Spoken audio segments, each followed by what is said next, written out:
people like me. You need people like me so you can point your f***ing fingers and say, that's the bad guy. That's the bad guy. That's the bad guy. That's the bad guy. That's the bad guy.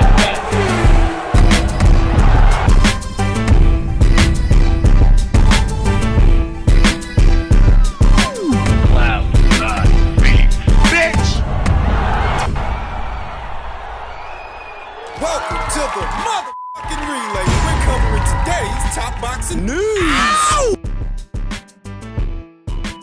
Okay, we'll start with this. You might have heard that they made it official. Miyo Yoshida is going to be fighting Sharita Metcalf for the second time late next month on the 23rd. Heroes on the Hudson, a Lou DiBella entertainment promotion. Same as the last one. This time for the full IBF title. I think the IBF gave Miyo as much leniency as they could, because the way it happened, Miyo lost to Sharita Metcalf in what was an IBF final eliminator for mandatory status. So that's saying that by the time Miyo goes in there with Ebony and beats her, becomes champion, Sharita's already in the queue. She's already her mandatory challenger. But they didn't order it right away. They didn't jump on her. On Miyo. They gave her time. The fight with Sharita Metcalf is all the way back there in November of last year. We're at the end of September now. So they gave her enough time that if she can find something else to do, perhaps someone to unify with, she had time. But not the money, not the financial backing. Thus is the situation when you don't have a major promoter behind you with resources to make things happen. Miyo Yoshida sports professional record of 17 wins with 4 losses, no draws, no knockouts, having never been knocked out in 21 professional bouts. She's been in there with a lot of fighters and she's proven herself resilient. Can she patch up the holes? Can she figure out this puzzle? Can she find a way to beat Sharita Metcalf to stay IBF champion? Sharita Metcalf, who sports professional record of 13 wins with 4 losses, 1 draw, 2 knockouts, having never been knocked out in 18 professional bouts. The long and limber fighter, mobile fighter, that's how she beat Miyo, by staying on her toes, moving around, using the ring. That's how she'll try to beat her again. So Sharita Metcalf has not seen action since the Miyo Yoshida fight in November of last year. She's been waiting in the queue and she's grown impatient over time. I can't blame her. She wants her crack at the apple. Imagine how she feels, seeing the woman that she beat in her last fight get a world title opportunity ahead of her. She's pissed. She spent a lot of time calling out Ebony Bridges back when Ebony was still IBF champion. Ebony didn't give her the opportunity. When Ebony's opponent fell out, she gave that opportunity to Miyo Yoshida. And to everyone's surprise, Miyo won the fight, and so here we are. The fight's been ordered, and so the rematch is upon us. What's interesting is on the fight poster, you will notice it says the Great 8 Tournament. We don't know much about the undercard since it's not officially registered on BoxRec yet, but the mention of the Great 8 Tournament, the tournament that Lou DiBella wanted to put together with many of the somebodies in the bantamweight division, the champions, the former champions, Nina Hughes, Shannon Courtenay, Jamie Mitchell. Is that what this is going to be? A section, a portion of that tournament. We know that Dina Thorslund won't be participating because she has a fight coming up, but the former champions, will they be participating on this show? Does this kick off the Great 8 Tournament? We'll see. The IBF title could very well change hands in October because Miyo Yoshida, for all her efforts, she's got slow feet. That's why she couldn't catch up to Sharita when they first fought. She's got slow feet. By the time that Sharita finally started losing some steam, started to slow down, she had already amassed a considerable lead. It was too little and too late for Miyo Yoshida, who did start landing good punches towards the tail end of the fight. She was already down several rounds. Said it in my previous video and I'll say it here again. Unless she figures out how to cut off the ring and close off Sharita Metcalf's exits, it's just going to be a repeat of the first fight. If you can't keep on her and catch up to her, this fight is already lost. Not good news for Miyo, but that's the way it is. In men's middleweight news, unified middleweight champion Janibek uploaded a training montage to his social media with a caption that reads, "I'm not only preparing for October 4th, I'm preparing for the champions. I even forgot their names. Who else is the middleweight champions of October 5th? I am waiting for a contract from you. He won't get one. This has to be the most mediocre era of middleweights that I have ever seen. I don't blame Janibek for this. I don't. It's not all on him. He wants to fight, but the other champions don't. And that's the reality of it. He's got this upcoming Andre Mikhailovich fight. Mandated title fight. He's got to do it. He's got to get this guy out of the way. I think he's going to. I think he's going to knock him out. But it's important to note that Top Rank was only willing to put up $350,000 for this fight. That tells you everything you need to know about their investment in Janibek Alimkhanalai. That if push comes to shove, they're not going to break the bank for him or his fights to ensure he has home field advantage. That's where they are with this fighter. So now he's got to travel abroad, he's got to go to Australia, he's got to take care of business, and even if he does, and he comes back a champion, what then? What amount of money is it going to cost to get him a Lara fight and a Dames fight? You know how those PBC fighters are. They're not going to offer him anything. They ain't going to offer him shit. To unify nothing. And they ain't gonna unify with each other because there's no money in them unifying with each other. They're like a plague, these fighters. Whatever divisions they occupy, they end up dying on the vine, and no news comes out of those weight classes. No good news. So, the lack of ambition we see in at least two of the champions in this division has a direct correlation with why nobody talks about it. You guys aren't trying to do anything. You're not giving anyone anything to be interested in. Thus, nobody's interested in you. And that directly affects your purses, what you stand to make. I mean, yeah, you got a belt, you're a champion, but what's it worth if nobody's watching? Nobody cares. Arislandi Lara just defended his WBA title against a 2 years inactive Danny Garcia. Are we supposed to be falling out of our seats with excitement? Carlos, I don't know what the hell Carlos is doing. His entire attitude towards a Janibek Alimkhanalai fight changed as soon as he was elevated to champion. Now that he has something to lose, he's changed his tune. I think the last hope for this division, it's gotta be Turkey. It's gotta be Turkey El Sheikh. He's the only one who can come up with an offer substantial enough to get these guys in the ring with Janibek, because Top Rank isn't going to, and neither is the PBC. Janibek says that he's waiting for a contract from them. He's not gonna get one. The only way any of this stuff happens is if Turkey makes it happen. The way he made the Beterbiev versus Bivol fight happen, or the Fury versus Usyk fight happen, the Joshua versus Dubois fight happen. He can make these fights happen, and it won't cost as much. It's the last hope this division has, because without that, it doesn't matter who has a belt and who doesn't. It doesn't matter who the champions are. Nobody's paying attention anyway. They're not fighting. And they need to, because they're nowhere near popular enough to make themselves an island, staying away from each other. It's ridiculous. That's why nobody talks about this division, because nobody wants to make anything happen. It's by and large the most mediocre era of middleweights I've ever seen. The lack of ambition from its fighters directly correlates with the lack of attention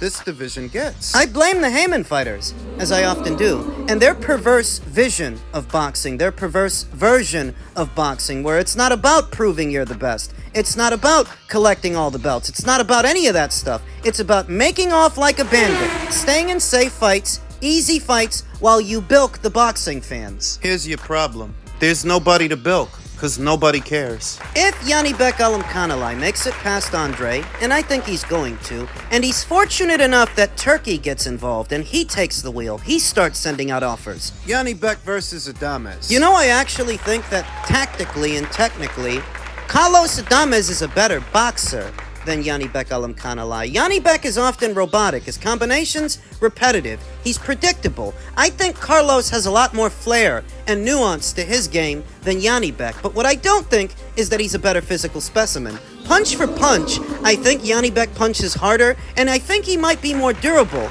than Carlos Adames. That could be a very competitive fight. A good fight if they make it. But Carlos, now that he's a champion, he's so scared to lose, he's gone silent. Had that stinker with Terrell Gachet a few months ago. Because Janibek is an action guy, an action fighter, that's going to be an action fight, whether Carlos wants it to be or not. More exciting than anything the middleweight division has given us in a long time. Because when's the last time you saw an exciting fight at 160? Janibek versus Lara. Lara a couple of years ago. You know, I would have picked Lara comfortably to beat Janibek Alimkhanalai if it were 5 or 6 years ago. But 5 or 6 years later, Lara's in his 40s, his early 40s. And he's only survived this long due to soft matchmaking. Greg Vendetti, Cornflake Lamana, Michael Zarafa, Danny Garcia off the couch. 2 years of inactivity. That's what's keeping his career alive. Oddly enough, it's not getting anybody excited. It's not getting anybody excited about anything happening in the middleweight division. But if you put him in there with Janibek, now you're cooking with oil. With rice. Stylistically, the matchup might favor Lara a little more than it favors Janibek, but because Lara's 41 years old on those 41-year-old legs, I'm not convinced he can keep Janibek on the outside. Lara's got power. He's always had power. Though not much of a work rate, and he doesn't like being forced to fight or forced to trade on somebody else's terms. Janibek can do that because he's younger. He can put the pressure on him, squeeze him. Where Lara's gonna work to slow the fight down, Janibek is gonna try to pick the pace up, make the old man feel like an old man. Somebody's gotta clear these people out. That's how you deal with an older fighter. You remind them how old they are by making it a physical fight. Make it a chess match, a boxing match, that keeps them in the fight. Make it a rough and tumble fight, a physical fight, and they start feeling their age. He could make Lara feel every bit and every day and every week of 41 years old if he's lucky enough that somebody pays to make the fight. It's gotta be Turkey. The risk of sounding like a broken record. We know that Top Rank is not gonna bust their budget overpaying those guys. And the PBC ain't gonna pay for nothing. They ain't gonna offer nobody nothing. So it's gotta be Turkey.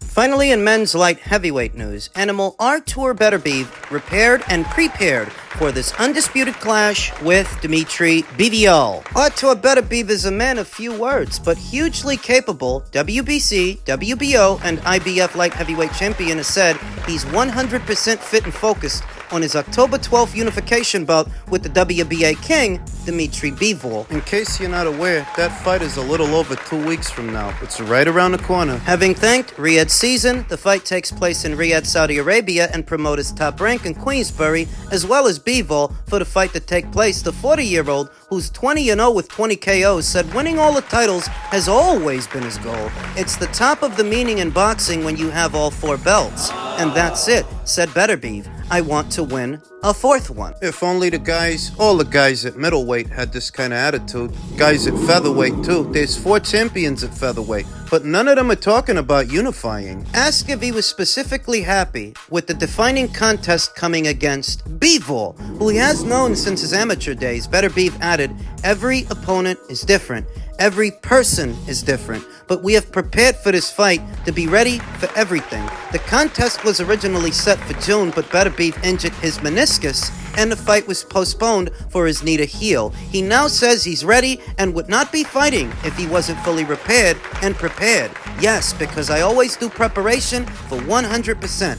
Half is not for me, he said, but Beterbiev stopped short of making a prediction, telling yesterday's press conference in London, I never make a prediction. What happens, happens. I'm more focused on different details to prepare and to do good things. Top Rank's Todd Dubov insisted Beterbiev was looking for his 21st destruction. When we come into the fight game, one thing we really like is, we like the absolute determination when somebody goes for that absolute destruction. And every time Artur gets in the ring, he just goes to terminate, said Dubov. When I first met him in Canada, I was scared out of my mind, sitting at a table. He's a scary guy. Looks like he smells bad too.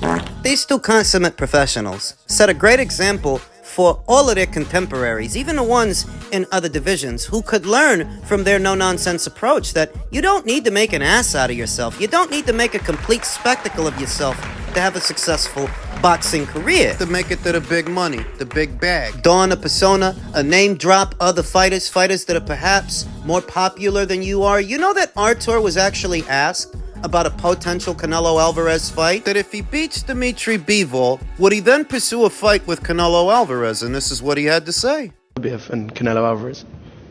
I don't know. When Canelo Alvarez has 1 belt from my division, that time I want to fight with him. But now I don't think so. I don't really didn't interesting have fight with him. So a belt's the most important thing. Of course. Yeah. Heard it from the horse's mouth. He was only ever interested in potentially facing Canelo when Canelo held the title at 175. The WBO title that he won from Sergey Kovalev, the WBO title that he didn't hang on to for very long. Nobody expected Canelo Alvarez to stay up there. I said it here on this channel. Canelo's going to beat Sergey, he's going to knock him out, and then he's going to move down to super middle. Start an undisputed campaign there. That's what he did. That's what I said. But that's not the point. Don't you notice that it wasn't Artur name-dropping Canelo. It wasn't Artur bringing up Canelo. The name was brought up to him, and he handled it like a consummate professional. He didn't take that as an opportunity to take shots, to make threats, to call him out. This fighter's the kind of fighter, the kind of monster that other fighters pretend to be. But he doesn't go out of his way to remind people of that outside of the ring. No, outside of the ring, he's a consummate professional focused on his own goals, his own legacy, and he don't need to ride nobody's wave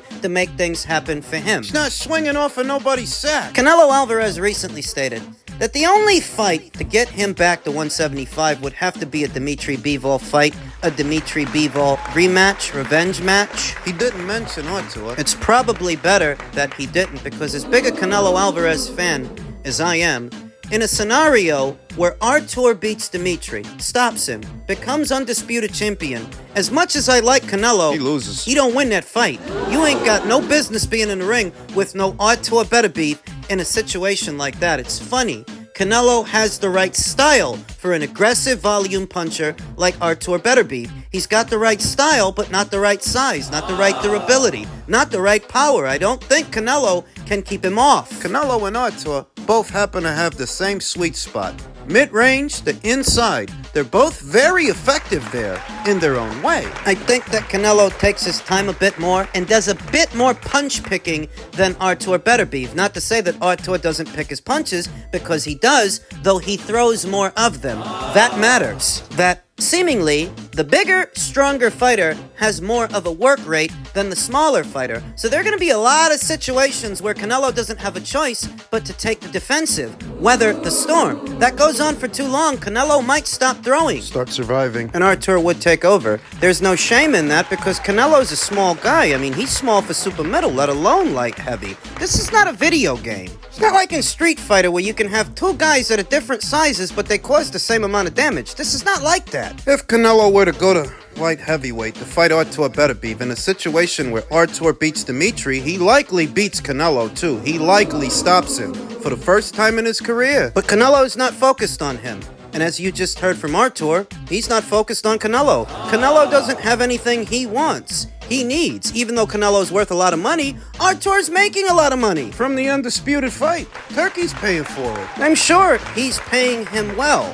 In an era filled with Mayweather wannabes, brash, trash talkers, this kind of reserve and professionalism is a breath of fresh air. It's nice to see. It's a welcome change. You got guys at 126 pounds waiting for Inui to move up. It's ridiculous. It's nice to see that one of the most devastating fighters in the sport is of a different mindset. Not trying to ride some little guy's wave.